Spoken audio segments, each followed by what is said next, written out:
Bugün edirik? Bugün krab salat edirik.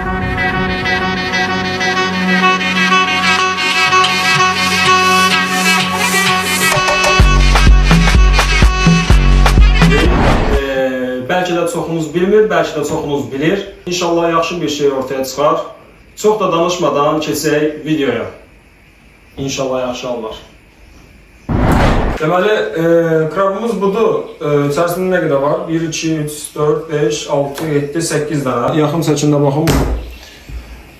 Bunu bizim dildə deyəsən xərçəng çubuqları deyirlər.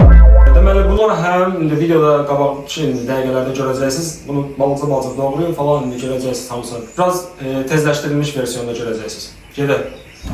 Sevdim nargilə, tuttum şirin dilə.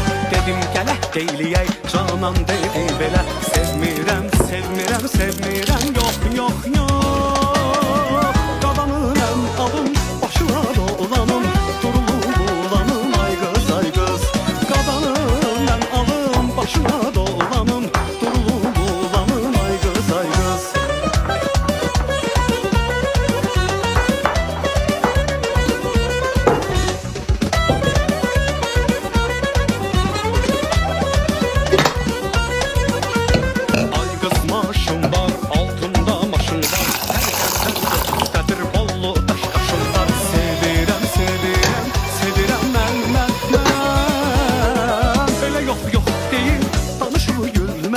Qəlbimi bilməyir canan canan.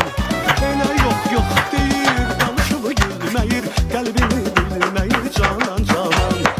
Qız dedi daş qaşın başına dəysin. Qadam o sürdüyün başına dəysin.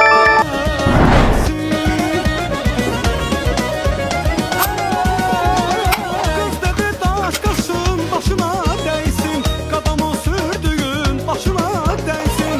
Neyləyim ki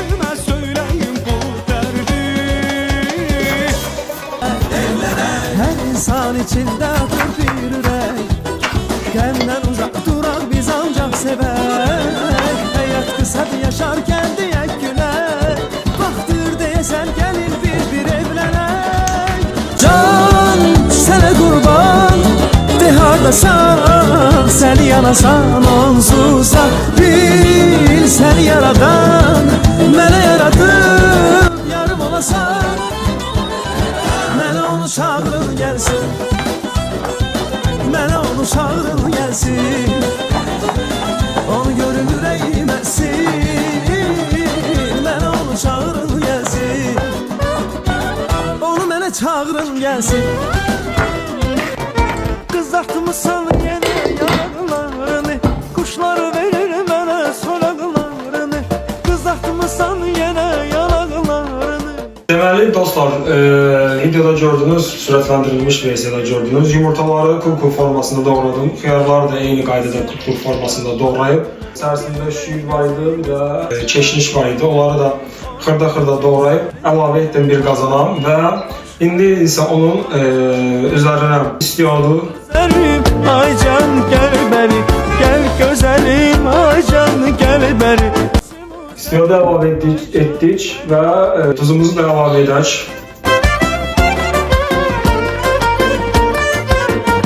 Və axırıncı olaraq da mayonez əlavə edirik. Kızartmışsan yenə yanaklarını.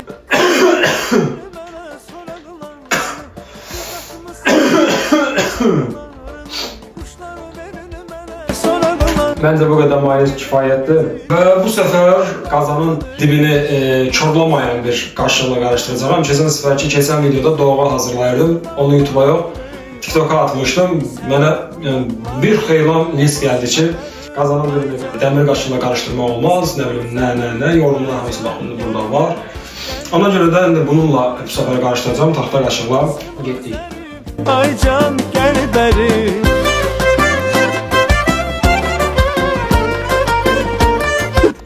Deməli dostlar, salatımız hazırdır nəhayət. Hələ dadına baxmamışam. Bunu biraz soyuducuda təxminən 30-35 dəqiqə saxlayaq. Ərzaqlar bir-biri ilə dadı qarışsın və daha sonra dadım testinə keçəcəyik. Yəqin ki, çox güman, çox super alınır. Getdik.